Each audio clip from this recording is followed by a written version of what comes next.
오늘은 우리가 신명기 92번째 시간으로 피하지 말고 누리라 라는 제목으로 같이 말씀을 나누도록 하겠습니다. 하나님을 경외함이 지식의 근본이라 하셨습니다. 하나님을 경외함이 없는 사람은 세상에서 가장 어리석은 사람입니다. 잠시 있다 사라질 안개와 같은 인생 속에서 하나님을 믿고 경외하지 않는 사람은 영원한 심판밖에 남지 않기 때문에 이 세상에서 세상적인 지식이 아무리 뛰어나고 그리고 세상적인 어떤 지혜가 넘쳐난다 하여도 그 사람은 영원한 측면에서 보면 가장 어리석은 사람입니다.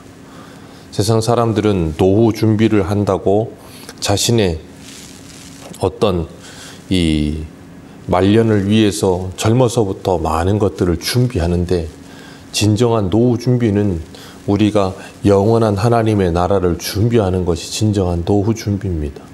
우리가 이 땅을 살아가면서도 우리가 가야 할 본향이 있다는 것을 알고 그 나라를 바라보면서 이 땅에서부터 믿음으로 살아가는 것, 그것보다 더 아름다운 우리의 삶은 없어요. 그래서 여호와를 경외하는 지식을 가지기 위해서 우리는 하나님께 지식을 그리고 지혜를 구해야 하는 것입니다.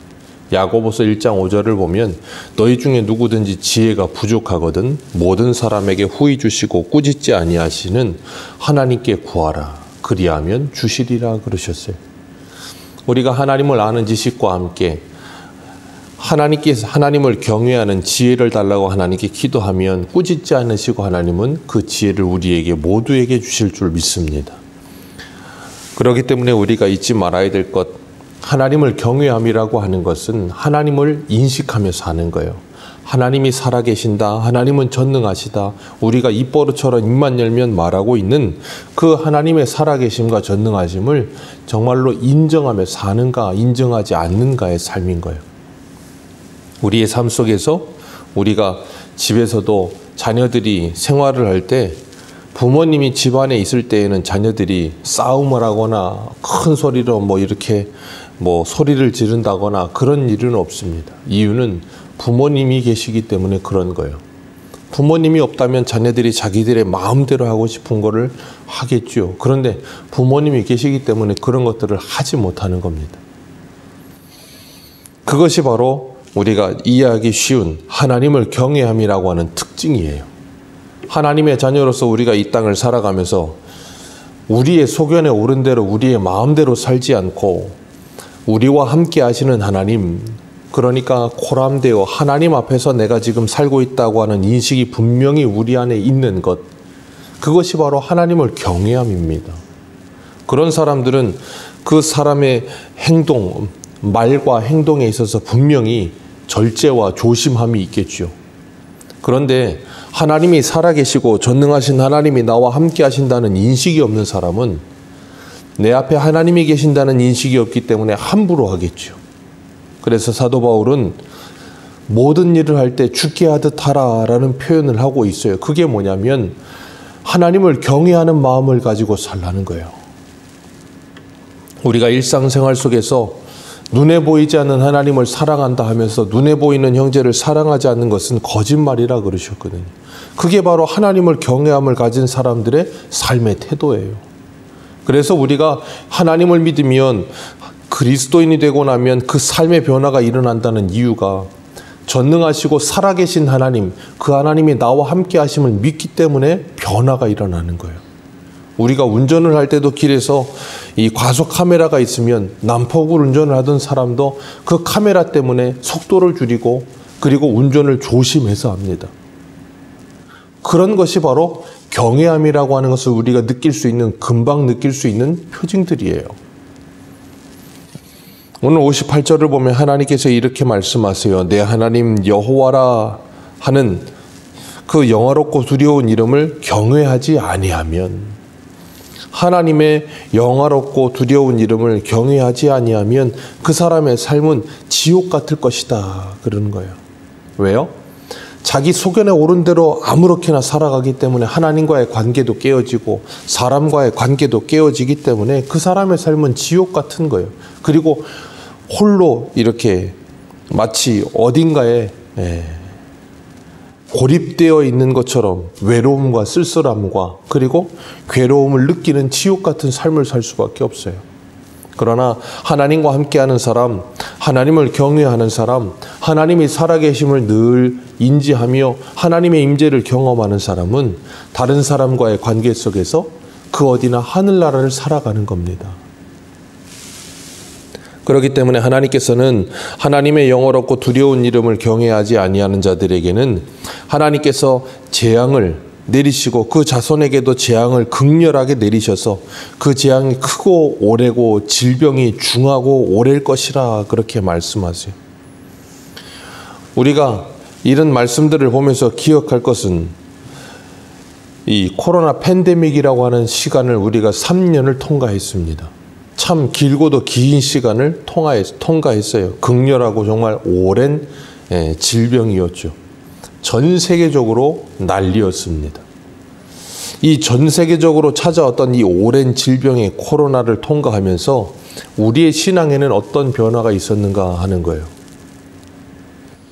어떤 사람은 코로나 3년을 지내오면서 신앙이 떨어지고 하나님과 멀어지고 교회와 멀어진 사람이 있는가 하면 어떤 사람은 코로나를 계기로 하나님과 더 가까워지고 교회와 더 가까워진 사람이 분명히 있었을 거라는 거예요.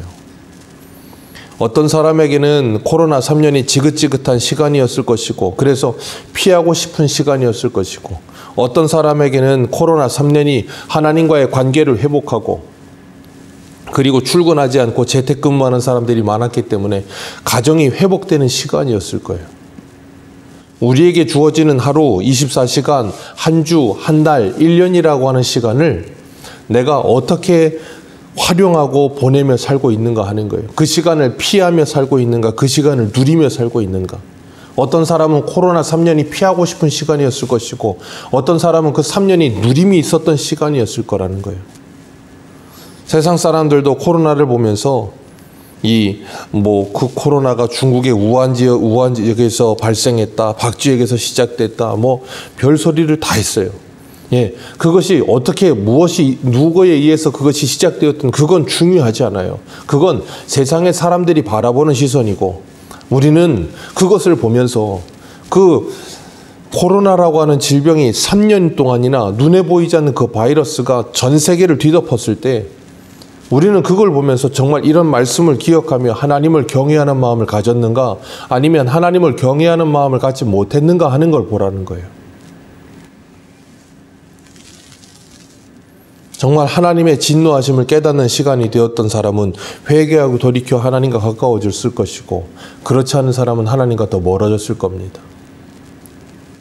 계시록 16장 10절과 11절은 이렇게 말해요. 또 다섯째 천사가 그 대접을 짐승의 왕자에 쏟으니 그 나라가 곧 어두워지며 사람들이 아파서 자기 혀를 깨물고 아픈 것과 종기로 말미암아 하늘의 하나님을 비방하고 그들의 행위를 회개치 아니하더라. 악한 자들은 악한 상황이 오면 더욱더 괴로워하고 고통스러워하면서도 회개하지 아니하고 오히려 하나님을 비방합니다. 그리고 하나님과 멀어집니다. 그러나 하나님의 사람들은 그런 어려움과 괴로움 속에 더 신앙이 깊어지고 하나님과 가까워지는 거예요.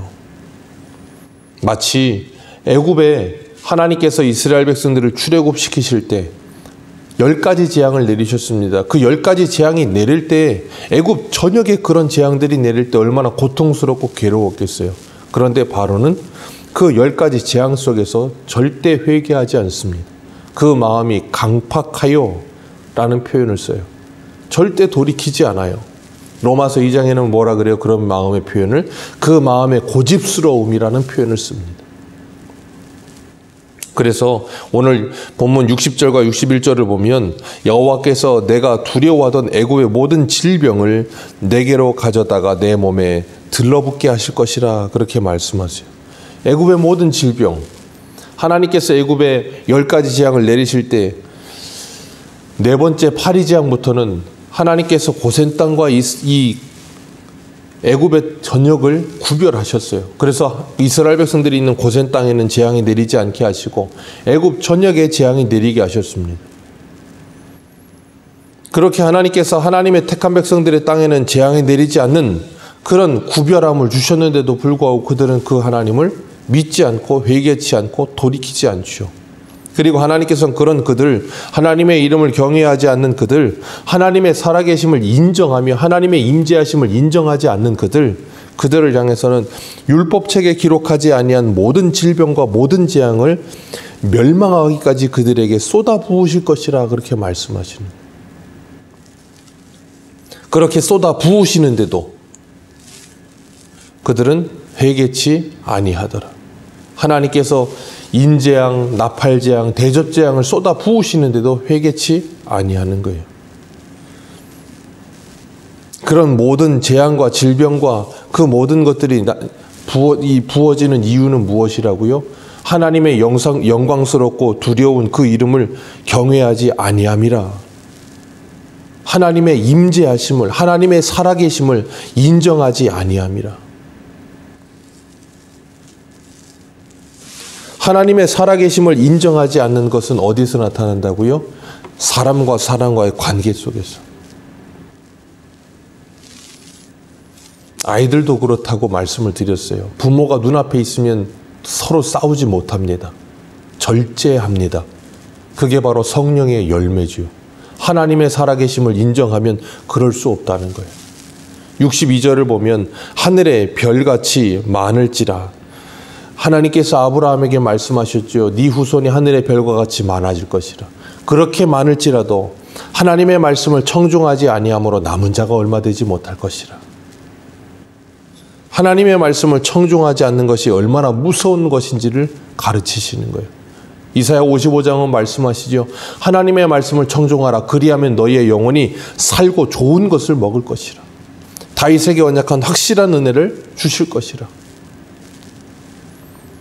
성경은 창세기부터 계시록까지 그 말씀하고 계시는 거예요. 하나님의 말씀을 청중하라.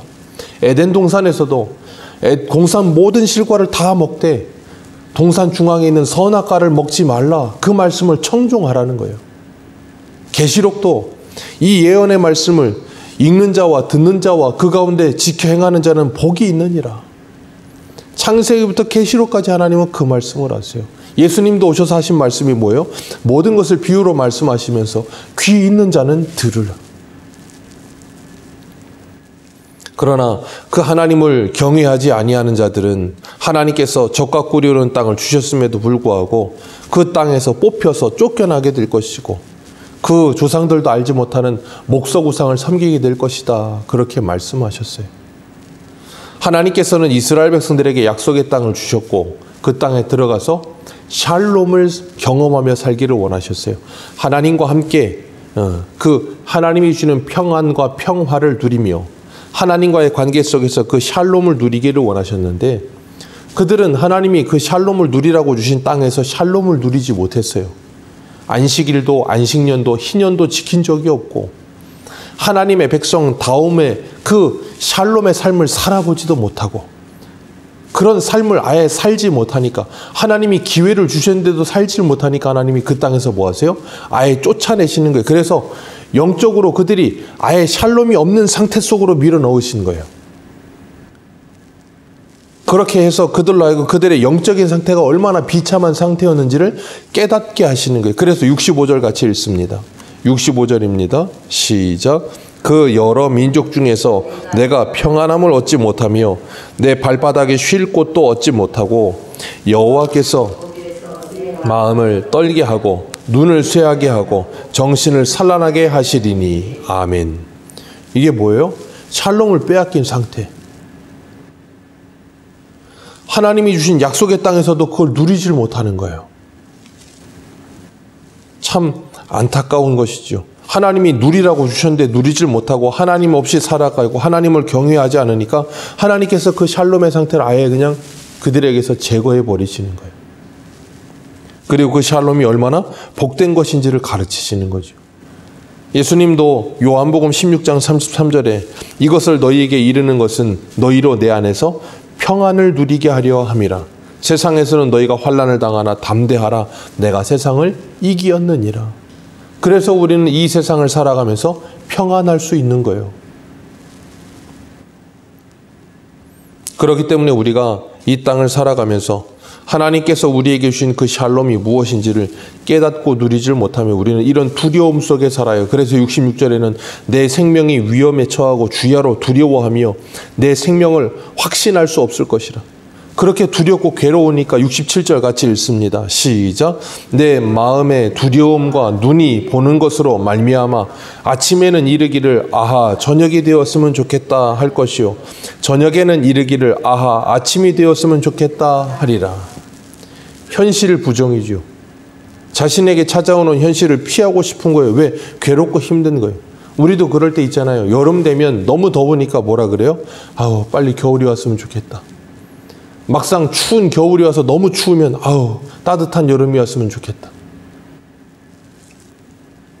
하나님이 우리에게 주신 그 현실, 하나님이 우리에게 주신 그 오늘이라고 하는 그 하루를 누리질 못하는 거예요. 그리고 그걸 빨리 피하고 싶은 거예요. 하나님이 우리들에게 누리라고 주신 것들을 누리지 못할 때 우리는 그 시간들을 허비하게 되고 하루하루를 그냥 소비하게 되는 거예요. 그리고 이 시간이 빨리 지나갔으면 좋겠다. 빨리 지나갔으면 좋겠다. 참 안타까운 거죠. 괴롭고 두려워하면서 그 시간이 지나가면 좋겠다라는 생각으로 3년을 코로나를 지냈습니다. 그러는 동안에 우리의 신앙에는 무슨 성숙이 있었고 어떤 신앙의 진보가 있었는가. 여름이 올까 가을이 올까 겨울이 올까 그 시간을 허비하면서 하루하루 그냥 지내다 보니 여기까지 오기는 했는데 우리에게는 어떤 신앙의 열매들이 맺혀졌을까.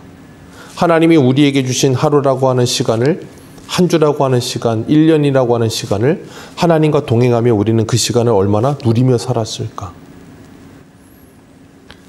하나님께서는 오늘도 우리들에게 하나님의 은혜를 누리며 하나님의 사랑을 누리는 삶을 살라고 우리에게 오늘이라고 하는 현재를 주셨습니다. 그 현재 속에서 내 가정에서, 내 교회에서, 직장에서 그 시간을 피하지 마시고 하나님이 주시는 샬롬을 누리며 얼른 이 시간이 지나갔으면 좋겠다는 생각이 아니라 그 하루를 누리는 가운데 그 시간이 빨리 지나가 버리는, 우리가 그런 것 있잖아요. 너무나도 즐거운 시간은 너무 빨리 지나갑니다. 마치 야곱이 자기가 사랑하는 라헬을 위해 7년을 일할 때는 그 7년을 수일처럼 여겼더라 그랬어요. 우리에게 주어진 이 하루하루를 정말 수일처럼 여기며 하나님의 말씀에 청종하면서 하나님을 경외하면서 내가 서 있는 그곳에서 모든 사람들과의 관계 속에 하나님의 나라를 만들어가며 하나님의 은혜를 누리는 저와 여러분들 되시기를 주님의 이름으로 축복합니다. 기도하겠습니다.